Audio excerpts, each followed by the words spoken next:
السلام علیکم ورحمۃ اللہ وبرکاتہ۔ کتاب تاریخ اسلام سے ہم بنو عباس کی خلافت کے دور کا مطالعہ کر رہے ہیں۔ پچھلی قسط میں ہم نے پڑھا تھا کہ ابو العباس جن کا لقب صفا تھا، انہوں نے 136 ہجری میں ذی الحج 136 ہجری میں وفات پائی، اور انتقال سے پہلے انہوں نے اپنے بھائی ابو جعفر منصور کو اپنا جانشین مقرر کیا، اور اس کے بعد اپنے بھتیجے عیسیٰ بن موسیٰ کو جانشین مقرر کیا۔ یعنی ایک ساتھ پہلے ابو جعفر منصور کو مقرر کیا، اور پھر وصیت کی کہ ان کے بعد پھر ان کا بھتیجا عیسیٰ بن موسیٰ خلیفہ بنے گا۔ تو یہی ہوا، ان کے ابو العباس صفا کے انتقال کے بعد ابو جعفر منصور خلیفہ بنے۔ تو اس کا کچھ احوال پیش کرتا ہوں، سماعت فرمائیے۔ ابو جعفر منصور، ان کا دور 136 ہجری تا 158 ہجری بمطابق 753 عیسوی تا 774 عیسوی ہے۔ صفا کی وفات کے وقت منصور حج کی غرض سے مکہ معظمہ گئے ہوئے تھے۔ واپسی پر راستے میں خبر ملی، چنانچہ تیزی کے ساتھ انبار واپس پہنچے اور تخت نشین ہو گئے۔ خلافت عباسیہ کی بنیاد اگرچہ صفا کے زمانے میں رکھی گئی تھی، مگر اسے مستقل اور مستحکم کرنے والا منصور ہی تھا۔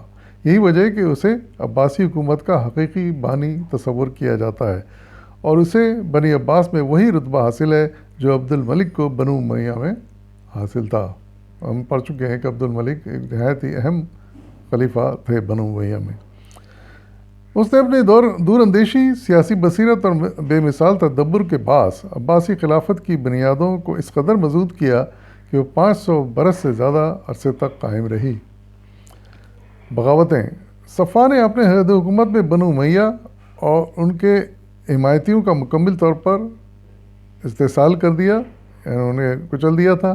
اس لیے منصور کو ان کی طرف سے اطمینان تھا، مگر حامیان اہل بیت نے جگہ جگہ شورشیں برپا کی، یعنی حضرت علی کے رشتہ داروں نے اور ان کے حامیوں نے شورشیں برپا کی، بغاوتیں کی۔ خود عباسی خاندان کے چند افراد نے خلافت کا دعویٰ کر کے فتنے کھڑے کیے، اور پھر اس کے علاوہ عباسی خاندان کے کچھ لوگوں نے بھی فتنے کھڑے کیے، مگر منصور ان سب پر غالب آیا۔ ان بغاوتوں کا مختصر حال نیچے بیان کیا گیا ہے۔ عبداللہ بن علی کی یہ بغاوت: عبداللہ بن علی ہم جانتے ہیں یہ چچا تھے، اور ان کو صفا یعنی ابوالعباس صفا نے شام کا امارت بخشی تھی۔ تو منصور کی تخت نشینی کے وقت وہ اہل روم سے برسر پیکار تھے۔ عبداللہ بن علی وہاں سے فارغ ہوا تو منصور کی بیعت سے انکار کر کے خود خلافت کا دعوے دار ہو گئے، اور مشہور یہ کیا کہ صفا نے مجھ سے وعدہ کیا تھا کہ اگر تم آخری عمومی خلیفہ مروان ثانی کو شکست دینے میں کامیاب ہو گئے تو میرے بعد تم ہی جانشین بنو گے۔ اس پر بہت سے لوگوں نے اس سے بیعت کر لی، یعنی جھوٹا پروپیگنڈا کر کے کہ مجھ سے ابو العباس نے وعدہ کیا ہے کہ مجھے خلیفہ بنائیں گے، اپنا جانشین مقرر کریں گے۔ یہ دعوے کے ساتھ وہ خلافت کے دعوے دار ہو گئے۔ وہ منصور کو ان واقعات کی خبر ہوئی تو ابو مسلم سے مدد کا طلبگار ہوا۔ ابو مسلم کون؟ یہ وہی ابو مسلم ثانی ہیں جنہوں نے بنو عباس کے خلافت کی بنیاد رکھی اور ایران میں اس کو قائم بھی کر دیا تھا۔ تو ان سے پھر منصور نے مدد طلب کی۔ تو یہ بہت سینئر عہدیدار تھے بنو عباس میں۔ پہلے تو اس نے اس معاملے میں دخل دینے سے پس و پیش کی اور کہا کہ یہ تمہارا خانگی جھگڑا ہے، مجھے اس سے کوئی سروکار نہیں۔ مگر بعد میں کچھ سوچ کر منصور کی اعانت پر کمر بستہ ہو گیا اور اپنے خراسانی لشکر کو لے کر شام کا رخ کیا۔ نصیبین کے مقام پر دونوں فوجوں کا سامنا ہوا۔ عبداللہ بن علی کی فوج میں بہت سے خراسانی بھی موجود تھے جنہیں اس نے غداری کے خوف سے قتل کرا دیا۔ اس کا یہ اثر یہ ہوا کہ شامی فوج میں ابتری پھیل گئی اور وہ ابو مسلم کے مقابلے میں ٹھہر نہ سکی۔ خود عبداللہ بن علی نے بھاگ کر جان بچائی۔ کہتے ہیں کہ جب اس نے میدان سے منہ موڑنے کا ارادہ کیا تو اس کے سرداروں نے کہا کہ تمہارے بزدلانہ فعل سے بنی ہاشم کے ماتھے پر کلنک کا ٹیکہ لگ جائے گا، اس طرح پیٹھ دکھا کر بھاگنا سپاہی کا کام نہیں۔ کل تم مروان کو گالیاں دیتے رہے تھے کہ نابکار نے موت کے ڈر سے بھاگ کر بنو امیہ کا منہ کالا کیا ہے، آج تم خود اسی ننگ کو کیوں گوارا کرتے ہو؟ لیکن وہ کچھ اس بری طرح سے خوفزدہ ہو چکا تھا کہ امتحانوں کے باوجود ٹھہر نہ سکا اور اپنے بھائی سلیمان بن علی حاکم بصرہ کے پاس جا کر پناہ لی۔ سلیمان نے منصور سے امان کا وعدہ لے لیا، مگر جب وہ قسمت کا مارا دربار خلافت میں پہنچا تو منصور اپنے عہد سے پھر گیا اور اسے گرفتار کر لیا۔ منصور بڑا ہوشیار آدمی تھا، اسے معلوم تھا کہ عبداللہ کا زندہ رہنا کسی وقت بھی اس کے لیے خطرے کا موجب ہو سکتا ہے۔ چنانچہ نمک کی بنیاد پر ایک مکان تعمیر کرا کے عبداللہ کو اس میں نظر بند کر دیا، یعنی پہلی بارش میں ہی وہ مکان گر گیا اور بیچارہ قیدی ملبے تلے دب کر مر گیا۔ یعنی اس طرح جو بغاوت کی تھی اس کا بدلہ منصور نے لے لیا، جبکہ یہ ان کے چچا تھا عبداللہ بن علی۔ دنیا جب دار المکافات ہے، جس عبداللہ نے طاقت اور قوت کے ذوم میں ہزاروں بے بس اور نہتی امویوں کا بے دردی سے خون بہایا تھا، خود اپنے ہی بھتیجے کے ہیلا گری سے گمنامی اور ذلت کی موت مر گیا۔ یعنی عبداللہ بن علی نے جو نا ایک یہ برا کام یہ کیا تھا کہ امیویوں کو، بنو امیہ کے کافی افراد کو، نہتے افراد کو قتل کروا دیا تھا۔ تو آج اس کا نتیجہ یہ ہوا کہ اس کے اپنے بھتیجے نے اسے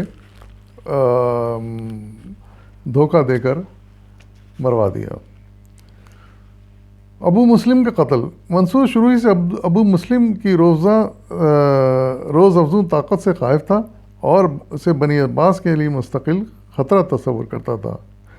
اس کی وجہ یہ تھی کہ ابو مسلم جو تھا وہ شروع سے بہت طاقت پکڑ چکا تھا، اسی کی کوششوں سے بنو عباس کی حکومت قائم ہوئی تھی، لیکن بہرحال اسے خلیفہ نہیں بنایا گیا تھا۔ اس لیے ابو منصور کو اس بات کا ڈر تھا کہ ابو مسلم کسی وقت بھی بغاوت کر سکتا ہے اور خلافت کا دعویدار ہو سکتا ہے، اور یہ خطرہ ہے اس کی حکومت کے لیے۔ چنانچہ صفا کو ہمیشہ اکساتا رہتا تھا، یعنی جس زمانے میں صفا ابو العباس صفا زندہ تھے اس وقت ابو منصور صفا کو اکساتا رہتا تھا کہ وہ کسی طرح ابو مسلم کو ٹھکانے لگا دے۔ صفا بھی یہی چاہتا تھا، مگر خراسانیوں کی بغاوت کے ڈر سے ایسا کرنے کی ہمت نہ پڑتی تھی۔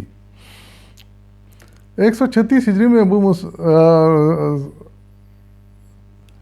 صفا کے وفات پر منصور خود خلیفہ بنا تو اسے اپنے چچا عبداللہ بن علی کی بغاوت کو فروغ کرنے کے لیے ابو مسلم سے استدعا کرنی پڑی، جیسے ہم نے پڑھا، کیونکہ اسے معلوم تھا کہ عبداللہ کی طاقت کے سامنے سوائے ابو مسلم کے کوئی اور ٹھہر نہیں سکے گا۔ مگر جب یہ مہم سر ہو چکی تو منصور نے مالی غنیمت لینے کے لیے فوراً اپنے آدمی بھیج دیے۔ اس حرکت پر ابو مسلم کو بہت عیش آیا اور کہا کہ مرنے مارنے کے لیے تو ہمیں آگے بڑھایا جاتا ہے اور لوٹ کا مال حاصل کرنے کے خود خلیفہ آگے آ جاتا ہے۔ اس واقعے نے باہمی منافرت کو اور بھی ہوا دی اور دونوں کے دل میں ایک دوسرے کے خلاف کدورت پیدا ہو گئی۔ ابو مسلم اپنے آپ کو عباسی خلافت کا بانی سمجھتا تھا، حقیقت میں اس کا بڑا دخل تھا بنو عباس کی خلافت قائم ہونے میں۔ اسے یقین تھا کہ حکومت اس کی اعانت کے بغیر قائم نہیں رہ سکتی، اس لیے وہ منصور کو کبھی خاطر میں نہ لاتا اور ہمیشہ اپنی منمانی کرتا۔ منصور بھی اسے اپنے لیے مستقل خطرہ سمجھتا اور ہر وقت اس کا قصہ پاک کرانے کی ترکیب سوچتا رہتا، مگر خراسانیوں کی بے پناہ قوت و جبروت سے اس قدر خائف تھا کہ اعلانیہ ابو مسلم کی مخالفت کی ہمت نہ پڑتی تھی۔ اس بارے میں وہ اتنی احتیاط کرتا تھا کہ وہ اپنی جانب سے ابو مسلم کے دل میں کسی طرح کا شبہ بھی پیدا نہ ہونے دیتا، اور جب کبھی کوئی بدگمانی پیدا ہوتی تو طرح طرح کے عذرداریوں سے اس کا ازالہ کرتا۔ شام کی فتح کے بعد منصور نے سمجھا کہ ابو مسلم کو واپس خراسان نہ جانے دیا ہے، چنانچہ فرمان بھیجا کہ آپ کو خراسان کی بجائے شام اور مصر کا والی مقرر کیا جاتا ہے، اس لیے آپ شام ہی میں رہیں اور مصر میں اپنی طرف سے جسے چاہیں امیر مقرر کر دیں۔ اس تقرری پر ابو مسلم اور بھی بگڑ گیا اور کہا کہ مجھے شام و مصر کی گورنری منظور نہیں، خراسان میرا وطن ہے، میں وہیں واپس جاؤں گا۔ چنانچہ فوج سمیت اس طرف روانہ ہو گیا۔ منصور کو معلوم تھا کہ اگر ابو مسلم خراساں پہنچ گیا تو اس کے نتائج نہایت خطرناک ہوں گے، چنانچہ اس نے اسے لکھا کہ وہ دارالخلافہ میں آئے تاکہ غلط فہمیوں کو دور کیا جا سکے، مگر ابو مسلم نے اس کے حکم کی تعمیل سے انکار کر دیا اور کہا کہ امن و سکون کی حالت میں بادشاہوں کو زیادہ خطرہ اپنے وزیروں سے ہوا کرتا ہے، اس لیے خلیفہ سے دور رہنے میں مصلحت سمجھتا ہوں۔ ابو مسلم کے اس جواب سے منصور اور بھی زیادہ خوفزدہ ہوا، چنانچہ معتبر اور چرب زبان سرداروں کو اس کے پاس بھیجا، جنہوں نے ہیلے اور بہانوں سے ابو مسلم کو پھسلایا اور اپنے ساتھ پائے تخت لے آئے۔ منصور نے اس کے استقبال کو عمرا اور رؤسا کو بھیجا، اور جب وہ دربار میں آیا تو بڑی خندہ پیشانی اتفاق سے ملا۔ اظہاری حسن سلوک سے ابو مسلم کا دل صاف ہو گیا، وہ بے کھٹکے دربار میں آنے جانے لگا۔ منصور نے اس کے قتل کا حتمی فیصلہ کر لیا تھا، چنانچہ ایک دن چند مسلح سپاہیوں کو پردے کے پیچھے کھڑا کر دیا اور حکم دیا کہ جب وہ تالی بجائے تو باہر نکل کر ابو مسلم کا کام تمام کر دیں، یعنی پوری پلاننگ اس نے کر لی ابو جعفر منصور نے ابو مسلم کے، حالانکہ اسی سے مدد لیتا رہا، وہ فوجی مدد لیتا رہا عبداللہ بن علی کے خلاف، لیکن پھر اسی کو مروانے کا سوچا کیونکہ اس کو خطرہ لاحق ہو گیا تھا اسے۔ ابو مسلم دربار میں آیا تو منصور نے خلاف معمول تیور بدل کر کہا کہ تم بہت گستاخ اور نافرمان ہوتے جا رہے ہو، اور خطوں میں میرے نام کے بجائے اپنا نام پہلے لکھتے ہو، اجمی نژاد ہونے کے باوجود اپنے آپ کو آل عباس ثابت کرتے ہو۔ میں نے تمہیں شام میں رہنے کا حکم دیا تھا اور تم اس کی خلاف ورزی کر کے خراساں روانہ ہو گئے۔ ان سب پر تو یہ کہ تم میری پھوپھی کو شادی کا پیغام تم نے بھیجا، اس کے بعد بھی تالی بجائی اور مسلح سپاہیوں نے باہر نکل کر بنی عباس کے سب سے بڑے مربی اور محسن اعظم کو بے دردی سے قتل کر ڈالا، یعنی اس طرح ابو مسلم کا خاتمہ ہوا۔ اسی اثنا میں ولی عہد ثانی عیسیٰ بن موسیٰ دربار میں داخل ہوا، اور ابو مسلم کی لاش کو خاک و خون میں لوٹتا دیکھ کر غم اندوہ کا اظہار کیا اور کہا کہ اس کے احسانات اور خدمات کا یہ اجر۔ منصور بولا، خدا کی قسم اس دنیا میں اس سے بڑھ کر تمہارا کوئی دشمن نہ تھا، اسے قتل کرا کے میں نے تم لوگوں کے لیے میدان صاف کیا ہے، اب تم بے کھٹکے حکومت کر سکتے ہو۔ ذرا سے شک کی بنا پر ابو مسلم جیسے انسان کو دھوکے و فریب سے قتل کرا دینا منصور کے کریکٹر پہ ایک بدگمان اور مکروہ دھبا ہے۔ بنی عباس کی خلافت اور قیام اور استحکام میں اس شخص نے جس خلوص اور جانفشانی سے حصہ لیا اور جو کارہائے نمایاں سر انجام دیے، ان کے عوض یہ سلوک کرنا صرف ناروائی ہی نہیں بلکہ احسان فراموشی کی ایک بیان دلیل ہے۔ یہ حقیقت ہے کہ ابو مسلم کے بڑے احسانات تھے بنو عباس کی حکومت میں، ان کی خلافت میں کے قائم ہونے میں، مختلف خلیفاؤں کی اس نے بڑی مدد کی تھی، لیکن چونکہ وہ خود خراسانی تھا، ایرانی تھا، اس لیے بنی عباس کے خلیفاؤں نے اس کو اہمیت نہیں دی، نہ کوئی بہت بڑا عہدہ دیا، جس کا نتیجہ آپس میں پھر تعلقات خراب ہوتے رہے، اور آخر انجام یہ ہوا کہ اس کو ابو جعفر منصور نے مروا ڈالا، دھوکے سے مروا ڈالا۔ یہ بھی ایک سیاہ دھبا ہے ہماری تاریخ پر۔ اجازت دیے، مزید آگے ہم پڑھیں گے آئندہ قسط میں۔ فیما اللہ۔